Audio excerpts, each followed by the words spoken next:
আসসালামু আলাইকুম।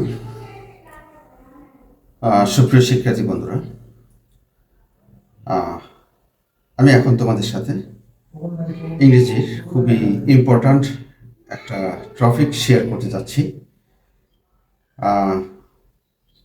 You can say learn English with fun, অর্থাৎ খুব মজার সাথে আজকে আমরা কিছু ইংরেজি শব্দ শিখব। আমরা কিছু ইংরেজি শব্দ যার যে বাংলা অর্থটা হয়, ওই বাংলা অর্থটা দিয়ে আবার কিছু ইংরেজি শব্দ রয়েছে। So let's get started. তো দেখো, এখানে ব্লু মানে হচ্ছে বাংলা অর্থটা হচ্ছে নীল। এখান থেকে যে ইংরেজি শব্দটা আছে, এটার প্রনাউন্সিয়েশনটা সেম, নীল, যার বাংলা অর্থটা হচ্ছে হাঁটু গেড়ে বসা।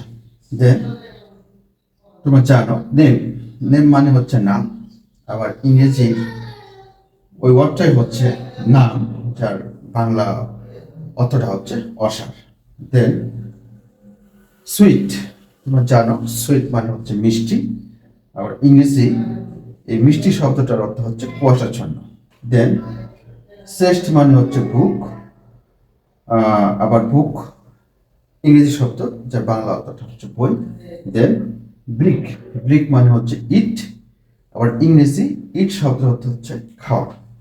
দেন হার্ট মানে কি, আবার ইংরেজি কি শব্দের অর্থ হচ্ছে চাবি। দেন ফ্লাওয়ার মানে হচ্ছে ফুল, ইংরেজি ফুল শব্দের অর্থ হচ্ছে বোকা।